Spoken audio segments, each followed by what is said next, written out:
Women who ghosted a nice guy friend after he did something creepy. What was it? Story 1. I used to have a guy best friend that was a great, nice guy, but he had a crush on me and I simply did not see him that way. And I never would have been able to. I tried letting him down as gently as possibly, but sometimes he would try to be very persistent. Our first falling out that was a major red flag in our friendship, besides him having a crush on me, was that he once did the whole messaging me saying how, if I didn't give him a chance to date me, he was going to kill himself. Which is a super shitty position to put someone in. And very mentally unstable, but I was a freshman in high school, so I was very stupid. The thing that did it for me was when he did something horrible. We used to play Xbox together, and one time he invited his Xbox friend that lived in a state far away from me. This friend was extremely nice to me upon meeting, and we hit it off right away, friendly manner, and found out we liked a lot of games and hobbies in common.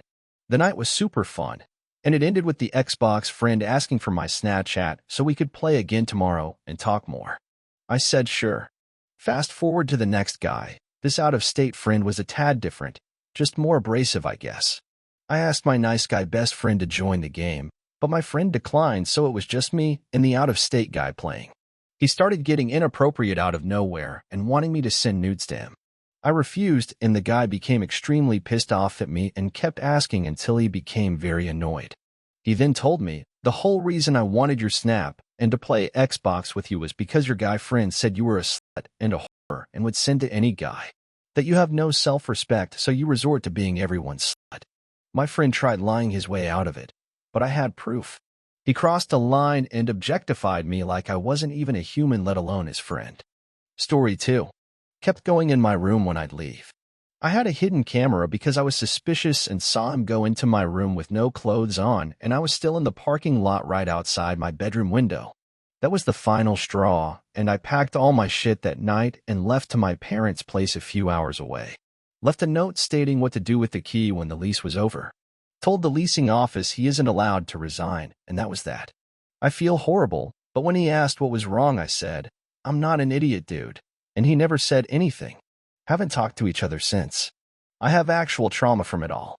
Story 3. He told me he had feelings for me, and I said I didn't feel the same way.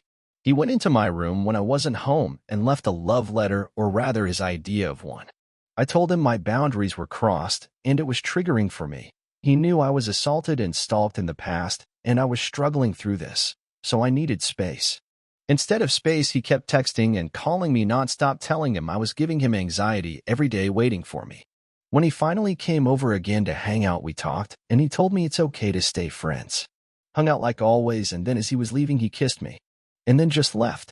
I went down on the floor in fetal position panicking, and then all of a sudden he was back in the room and told me he forgot his cigarettes.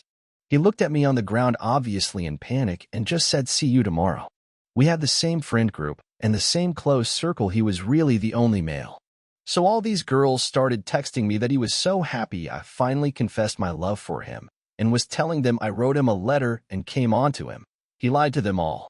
So I started separating myself from all of them because my mental health went so low. I didn't see any of this coming. This was in October, and by late November he was living with another girl. Story 4. He told me we were just friends. I said okay, I can deal with that. I want to wait with relationships. Turns out once he's got the secure friendship, he started to try and get me to be more than that. Because I was young and dumb, I felt pressured into a relationship. During this maybe 1 week of relationship, I hated every second of it. Thank God it was only online. He tried to call me several times a day, most of the time when I was busy with school, etc. He followed this with, don't you like me anymore? I thought we were friends. You were the first nice girl. I was so nice, blah, blah, blah. I just decided to ignore him and then block him. Everywhere. It felt wrong. And he tried to guilt trip me back. I never told anyone about it. I really wish him well, and for the most part one wish he got therapy. Story 5. It wasn't creepy towards me, but the day I found out my 40Y.0 nice guy friend left his fiancée of 14 years to date a 19Y.0 in our friendship group, he was dead to me. His actions afterwards proved my intuition right. For context, we were all friends who met through a social dancing group. Naturally, it was more women than men, and we joke about how many men treat dancing as a hookup zone. But this guy was different because he did it as a fun activity. He had a fiancée who he had been with for so long. Literally over the 2-week summer break, he had broken up with his fiancée and began pursuing multiple women in the friendship group.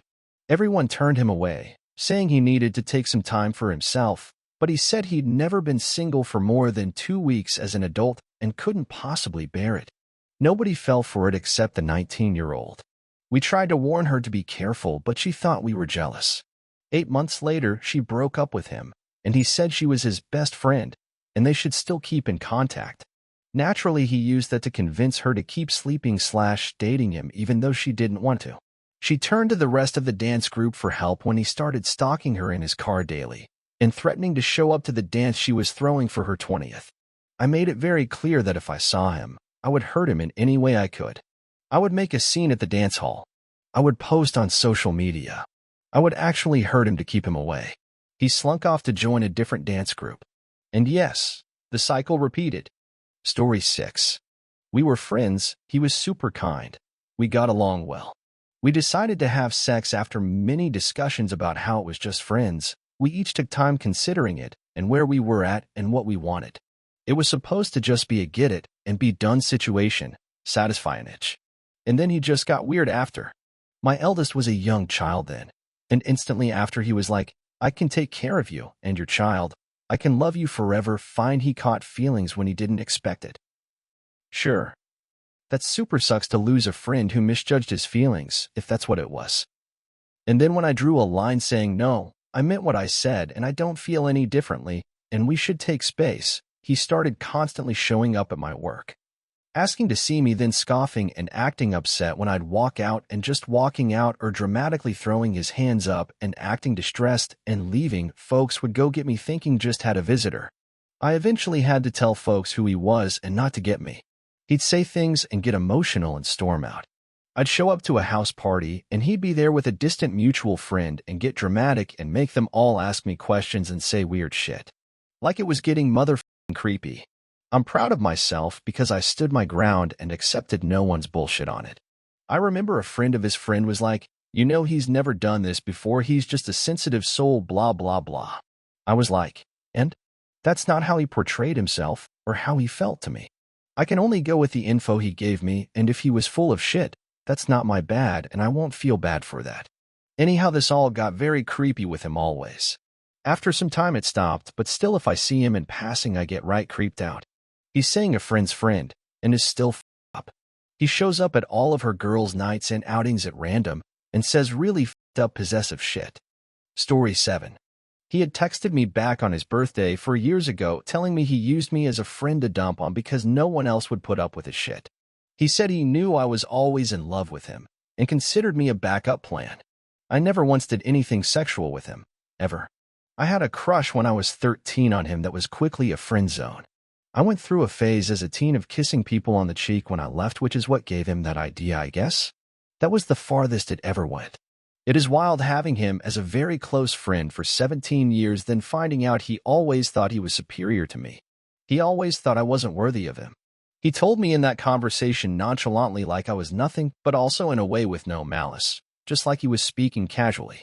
He said I was just a confidence boost and told his other friends that I was basically whoever he needed me to be, he just had to say the word. He said he used me to meet my hot friends, a few of which he dated or pined for. He said that he was still in love with one of my married friends after 11 years, and he was still hoping she'd come to her senses and divorce her husband for him. She'd been married for 2 years and had a child. This was world-shattering to me. The person I had spent years being there for and consoling was a complete douche the whole time. He just never took off his mask. For his 16th birthday, I was the only friend that showed up on time. The rest of his friends showed up hours later, like over 4 hours late. They ate the prepared food and left. I was there for him when he struggled through that disappointment. I was always there, and he did me like that. I never told the girl about that conversation with him because why disrupt her life with her husband and kids for his waste of energy ass? I never spoke to him again. I removed all contact. I deleted him from my phone, and if he ever reaches out, I'll make sure I pretend I don't know who he is. It's so sad because his parents loved me. They'd give me gifts. They bent the rules for me because I was more like a sibling than anything to him. My parents loved him too. He was the only guy they ever trusted me with. His loss. I was loyal to a fault, and he was too arrogant to appreciate who I am.